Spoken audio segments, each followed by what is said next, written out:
আসসালামু আলাইকুম। এডিসি আন্তর্জাতিক চ্যানেলে আপনাদের সকলকে স্বাগতম।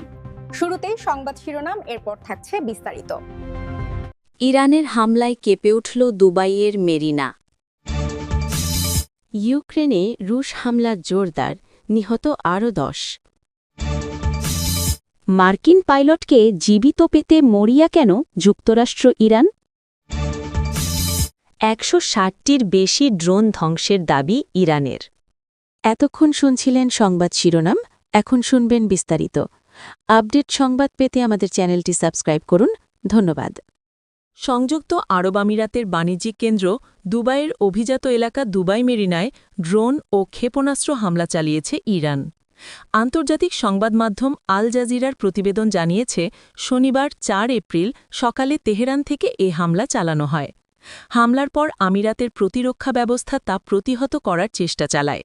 তবে প্রতিহত করা ড্রোন বা ক্ষেপণাস্ত্রের ধ্বংসাবশেষ দুবাই মেরিনার একটি ভবনে গিয়ে আঘাত হানে। দুবাই মিডিয়া অফিস জানায়, ঘটনাস্থলে কোনো অগ্নিকাণ্ড বা হতাহতের ঘটনা ঘটেনি। এর আগে শুক্রবার আবুধাবির হাবসান গ্যাস স্থাপনায় ইরানের হামলায় একজন নিহত ও কয়েকজন আহত হন বলে জানায় আমিরাতের প্রতিরক্ষা মন্ত্রণালয়। নিহত ব্যক্তি মিশরের নাগরিক। আহতদের মধ্যে 2 জন পাকিস্তানি ও 2 জন মিশরীয় রয়েছেন। হাবসান গ্যাস স্থাপনাটি আমিরাতের সবচেয়ে বড় প্রাকৃতিক গ্যাস প্রক্রিয়াজাতকরণ কেন্দ্র। হামলার পর সেখানে আগুন লাগে এবং স্থাপনাটির ব্যাপক ক্ষতিগ্রস্ত হয়েছে বলে জানিয়েছে সংশ্লিষ্ট কর্তৃপক্ষ। উল্লেখ্য, গত 28 ফেব্রুয়ারি ইরানে যুক্তরাষ্ট্র ও ইসরায়েলের যৌথ হামলার পর থেকে উত্তেজনা বাড়তে থাকে। এর জেরে উপসাগরীয় অঞ্চলে মার্কিন সংশ্লিষ্ট স্থাপনাগুলোকে লক্ষ্য করে পাল্টা হামলা শুরু করে ইরান। প্রথম দিকে এসব হামলা সামরিক স্থাপনায় সীমাবদ্ধ থাকলেও বর্তমানে বাণিজ্যিক স্থাপনাতেও আঘাত হানার প্রবণতা দেখা যাচ্ছে। তবে দুবাই মেরিনায় সাম্প্রতিক হামলায় যুক্তরাষ্ট্রের কোনো প্রতিষ্ঠান সরাসরি লক্ষ্যবস্তু ছিল কিনা তা এখনও নিশ্চিত হওয়া যায়নি। ইউক্রেনে রাশিয়ার হামলায় অন্তত 10 জন নিহত হয়েছে। স্থানীয় কর্মকর্তারা এ তথ্য জানিয়েছে। পাকিস্তানি সংবাদমাধ্যম দ্য ডনের এক প্রতিবেদনে বলা হয়েছে, 4 বছরের বেশি সময় ধরে চলা এই যুদ্ধে রাশিয়া সাধারণত রাতের বেলায় বিমান হামলা চালালেও গত কয়েক সপ্তাহে তারা দিনের আক্রমণ জোরদার করেছে। শুক্রবারের 3 এপ্রিল এ হামলাও ছিল দিনের বেলায় চালানো একটি হামলা। এ হামলায় রুশ বাহিনী 5 শতাধিক ড্রোন এবং ডজনখানেক ক্ষেপণাস্ত্র ব্যবহার করেছে বলে জানিয়েছে ইউক্রেনের বিমান বাহিনী। ইউক্রেনের প্রেসিডেন্ট ভলোদিমির জেলেনস্কি অভিযোগ করেন, ক্যাথলিক ইস্টারের আগে রাশিয়া হামলা আরও বাড়িয়েছে এবং যে সময় আকাশে নীরবতা থাকার কথা সেটিকে ইস্টারকে কেন্দ্র করে উত্তেজনায় পরিণত করেছে। ইউক্রেনের জরুরি সেবার প্রকাশিত ছবিতে দেখা গেছে, আবাসিক ভবনগুলো মারাত্মকভাবে ক্ষতিগ্রস্ত হয়েছে। একটি বহুতল ভবন আংশিকভাবে ধসে পড়েছে এবং রাস্তা জুড়ে ধ্বংসস্তূপ ছড়িয়ে রয়েছে। কিয়েভ অঞ্চলের গভর্নর মাইকোলা কালাশনিক জানান, এই হামলায় সেখানে 1 জন নিহত এবং 8 জন আহত হয়েছে। তিনি আরও জানান, একটি পশু চিকিৎসা কেন্দ্রে ক্ষতি হওয়ায় প্রায় 20টি প্রাণীও মারা গেছে। রাজধানীর অনেক বাসিন্দা মেট্রো স্টেশন বা বেসমেন্টে আশ্রয় নিলেও কেউ কেউ আবার সাইরেন বেজে ওঠার পরও নির্ভয়ে ক্যাফেতে বসেছিলেন। প্রধানমন্ত্রী ইউলিয়া সভিরিদেনকো জানান, কিয়েভ অঞ্চলের ওবুখিভে একটি আবাসিক ভবনের ড্রোন আঘাত হানে এবং ভিশানেভেতে একটি কিন্ডারগার্টেন ও স্কুলের মাঝামাঝি এলাকায় আরেকটি হামলা হয়, যাতে আশপাশের বাড়িঘর ক্ষতিগ্রস্ত হয়। এছাড়া উত্তরাঞ্চলীয় সুমি অঞ্চলে 3 জন নিহত হয়েছে বলে জানিয়েছে কর্তৃপক্ষ। উত্তর পশ্চিমাঞ্চলের ঝিতমির অঞ্চলে 1 জন নিহত হয়েছেন। অন্যদিকে খারকিভ, দোনেৎস্ক ও খেরসন এই ফ্রন্টলাইন অঞ্চলে হামলায় আরও 5 জন প্রাণ হারিয়েছেন বলে স্থানীয় কর্মকর্তারা জানিয়েছেন। ইরানে আগ্রাসন চালাতে গিয়ে সংঘাতের 35তম দিন শুক্রবার 3 এপ্রিল ধ্বংসাত্মক পরিণতি দেখেছে যুক্তরাষ্ট্র। এদিন নিজ ভূমিতে একটি মার্কিন F-15 যুদ্ধবিমান ধ্বংস করেছেন ইসলামী প্রজাতন্ত্রের সেনারা। এরপর থেকে বিমানটির 2 পাইলটকে হন্যে হয়ে খুঁজছে ওয়াশিংটন ও তেহরান। শুক্রবার রাতে যুক্তরাষ্ট্র দাবি করে যে তারা 1 পাইলটকে জীবিত উদ্ধার করতে সক্ষম হয়েছে। তবে এর আগেই 2 বৈমানিককে ধরতে জনপ্রতি $60,000 পুরস্কার ঘোষণা করে ইরান। সেই থেকে প্রশ্ন উঠছে যে উভয় রাষ্ট্র মার্কিন পাইলটদের জীবিত পেতে কেন এত মরিয়া।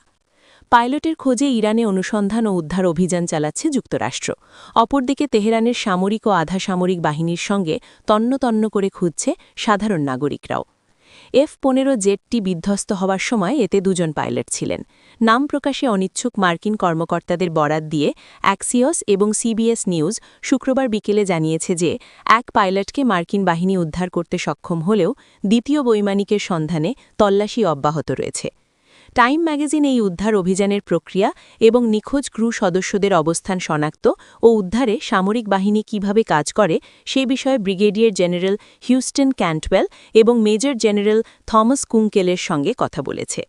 সাবেক মার্কিন সামরিক উদ্ধারকারী হেলিকপ্টার পাইলট কুঙ্কেল বলেন, আমরা আমাদের পুরো কর্মজীবন এ ধরনের পরিস্থিতির জন্য প্রশিক্ষণের পেছনে ব্যয় করি, তাই এই মিশন পরিচালনার জন্য আমাদের চেয়ে ভালো প্রশিক্ষিত এবং প্রস্তুত বাহিনী আর নেই। আমাদের যে বৈমানিকরা বিপদের মুখে পড়েন তাদের উদ্ধার এবং সুরক্ষা নিশ্চিত করতে আমরা চরম সীমা পর্যন্ত যেতে পারি। যুদ্ধের কৌশল হিসেবে জনসম্মুখে পুরস্কার ঘোষণা। টিআরটি ওয়ার্ল্ডের এক প্রতিবেদনে বলা হয়েছে, ইরানের রাষ্ট্রীয় গণমাধ্যম নিখোঁজ মার্কিন পাইলটকে আটক করতে পারলে বেসামরিক নাগরিকদের জন্য 10 বিলিয়ন তোমান বা $60,000 পুরস্কার ঘোষণা করেছে এবং দুর্ঘটনাস্থলের কাছের গ্রামীণ প্রদেশগুলোতে এ সংক্রান্ত আবেদন প্রচার করছে। খবর পাওয়া গেছে, সাধারণ মানুষ ব্যক্তিগত যানবাহনে করে ওই এলাকার দিকে রওনা হয়েছে, তবে কর্তৃপক্ষ তাদের সংযত থাকতে এবং পাইলটের সঙ্গে খারাপ আচরণ না করার জন্য সতর্ক করেছে। একটি সক্রিয় যুদ্ধক্ষেত্রে এমন জনসম্মুখে পুরস্কার ঘোষণা মার্কিন উদ্ধার তৎপরতাকে জটিল করে তুলতে পারে এবং শত্রুতা আরও বাড়িয়ে দিতে পারে। ব্যাপক আঞ্চলিক সংঘাতের মধ্যে উত্তেজনা বৃদ্ধি। MSNের এক প্রতিবেদনে বলা হয়, উপসাগরীয় অঞ্চল, ইসরায়েল এবং ইরান জুড়ে ক্ষেপণাস্ত্র হামলা, বিমান অভিযান এবং অবকাঠামো আক্রমণের মধ্যে দিয়ে 6 সপ্তাহ ধরে চলা যুদ্ধের মধ্যেই এই ঘটনা ঘটল। মার্কিন প্রেসিডেন্ট ডোনাল্ড ট্রাম্পের হামলা জোরদার করার অঙ্গীকার এবং ইরানের চরম প্রতিশোধ নেওয়ার শপথের পর উভয় পক্ষই বিভিন্ন প্রতীকী এবং অর্থনৈতিক লক্ষ্যবস্তুতে আঘাত হানছে। যুদ্ধ শুরুর পর থেকে এ পর্যন্ত শত্রুপক্ষের 160টিরও বেশি ড্রোন এবং বেশ কিছু অত্যাধুনিক যুদ্ধবিমান সফলভাবে ধ্বংসের দাবি করেছে ইরান। ইরানের ন্যাশনাল এয়ার ডিফেন্সের জয়েন্ট হেডকোয়ার্টার্স জানিয়েছে, দেশটির সামরিক বাহিনী এখন যে কোনো উচ্চ প্রযুক্তির ড্রোন এবং পঞ্চম প্রজন্মের স্টেলথ ফাইটার জেট মোকাবিলায় সম্পূর্ণ স্বয়ংসম্পন্ন। ইরানে এয়ার ডিফেন্সের কমান্ডার ব্রিগেডিয়ার জেনারেল আলীরেজা এলহামি এক বিশেষ বিবৃতিতে জানান, ইরানি সৈন্যরা আধুনিক দেশীয় পদ্ধতি ও সরঞ্জাম ব্যবহার করে শত্রুবাহিনীকে আকাশপথে অতর্কিত আক্রমণ বা অ্যাম্বুশ করার জন্য প্রস্তুত। তিনি বলেন, আমাদের প্রতিরক্ষা ব্যবস্থা এখন এমনভাবে তৈরি করা হয়েছে যা পঞ্চম প্রজন্মের যুদ্ধবিমান এবং উন্নত আনম্যান্ড এরিয়াল সিস্টেম বা ড্রোনকে অনায়াসেই শিকার করতে পারে। ইরানি সংবাদ সংস্থা ইরনা এর প্রতিবেদন অনুযায়ী জেনারেল এলহামি নিশ্চিত করেছেন, তাদের বাহিনী এরই মধ্যে হারমেস এবং লুকাসের মতো বিশ্বসেরা প্রযুক্তির ড্রোন সহ কয়েক ডজন ক্রুজ ক্ষেপণাস্ত্র ধ্বংস করেছে। তিনি দাবি করেন, এই সাফল্য মূলত ইরানের নিজস্ব প্রতিরক্ষা ব্যবস্থার উদ্ভাবন ও নতুন রণকৌশলের ফল, যা বর্তমানে শত্রুপক্ষকে চরম বিভ্রান্তির মধ্যে ফেলেছে।